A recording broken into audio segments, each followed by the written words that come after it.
Welcome back. As the world continues to celebrate International Women's Day, the Ivorian government has updated its labor laws to stop women from doing certain jobs.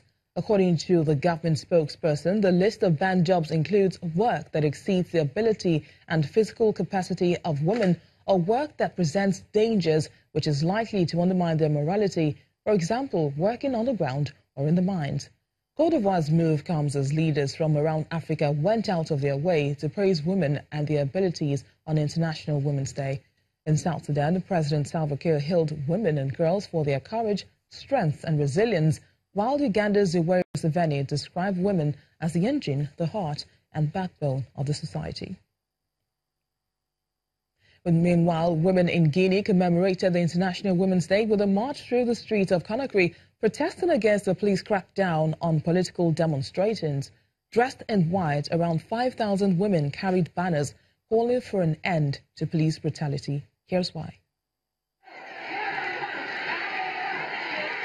These women carry placards and pictures of young men who they say were killed by security forces in Guinea. The recent protests are linked to fears that Guinea's President Alpha Condé may seek to change the country's constitution to seek a third term in the 2020 elections. Mariam Ba, one of the women participating in the march, is blaming President Alpha Condé for the killings. It's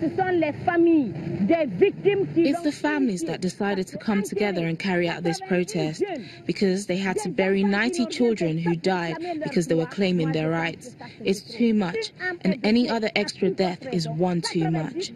Justice was never served. It's too much. We don't want it anymore in this country. It needs to stop. Alpha Condé needs to take responsibility.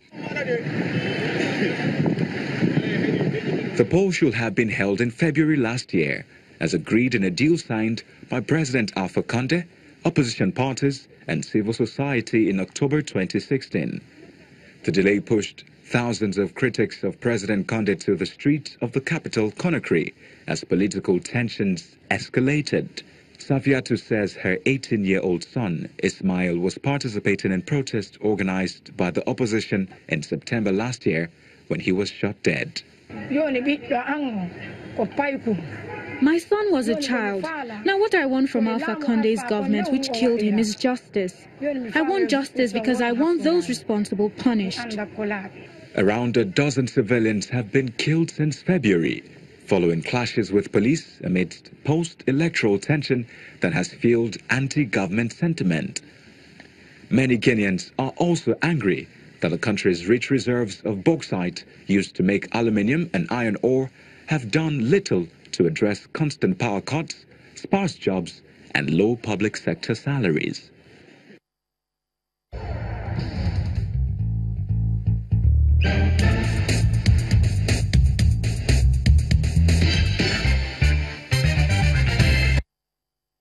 The Africa Tech Summit London was launched in 2016 to globally share the growth in the tech ecosystem across Africa.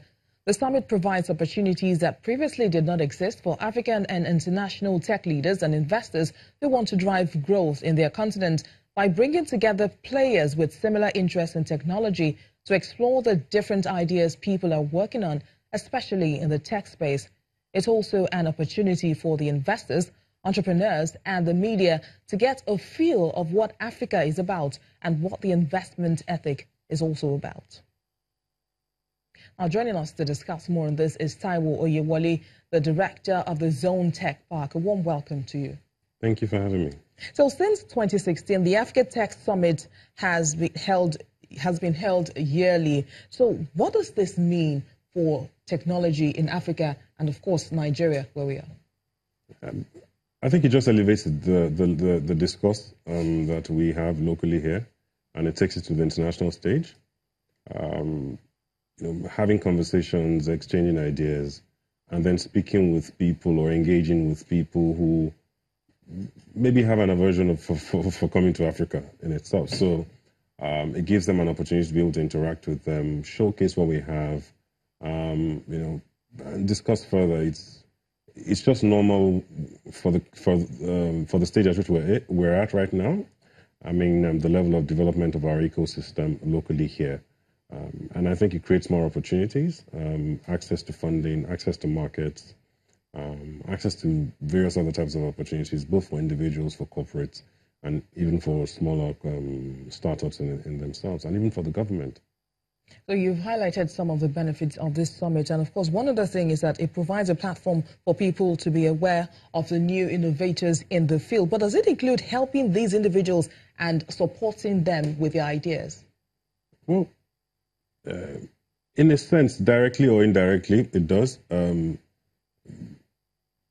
We all attend events or for various reasons, and some people take things away, some people don't, unfortunately. But again, what I would like to say is it's just one piece of the puzzle. I don't think you can answer all the questions or all the, solve all our problems, but it does give another inroad. It's just another avenue to be able to tackle it, And I think that they're quite strategic in the focus, in the areas in which they focus around new trends, technology trends that are growing, around fintech, Internet of Things, and the likes of the things around, I think, artificial intelligence and the likes, and then around funding as well. So since some of the players and people who've played in that space, people who've participated locally here, and maybe some other people who are looking to come into the market. So I think they're playing their role, but I also don't think that it's an exhaustive role. I think there's opportunity for other people to step into that space in that area. And I presume it's around getting people prepared, so education, capacity building, to be able to deliver on some of the promises and the offerings, or take advantage of the opportunities in the market, using technology in itself. I mean, I dare say that technology in itself is inherently useless. The point I'm trying to make is that imagine somebody developed the cameras that are filming us right now, and there are no cables, there are no ports for cables to connect to cables. There are no monitors to be able to view it on at the end of the day. That technology in itself is useless, but it's meeting a demand, it's meeting a need. And I think for us to up the game, we need to focus on our societal problems, the socioeconomic challenges that we're facing in Africa, problems of unemployment, terrible health care, lack of data, agriculture and food insecurity, and the likes. They're quite a myriad of problems. And when we focus on those and see how technology can then come and enable or to empower us to do those things better, then I think we'll begin to see more traction. Now, you've talked about using technology to also solve some societal challenges, but what about the techies themselves and young innovators? What are some of the challenges that they face, especially in this part of the world?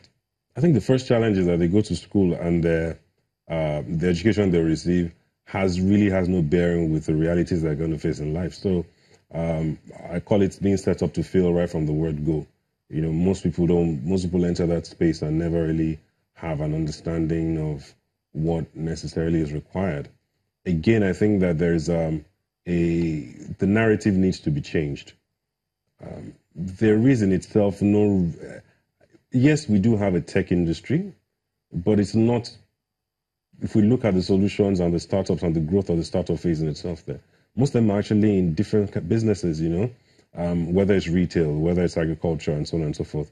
And they're using technology to be able to leverage or to get better, make those services come out better in itself. So the odds are stacked against them in reality, but education is very critical, which is one of the things we're also trying to do at the Zone Tech Park in terms of building capacity and encouraging them to be able to prepare them better for the market and the opportunities. Well, many thanks, Mr. Oyewole, for sharing your time with us on Network Africa. Thank you for having me once again.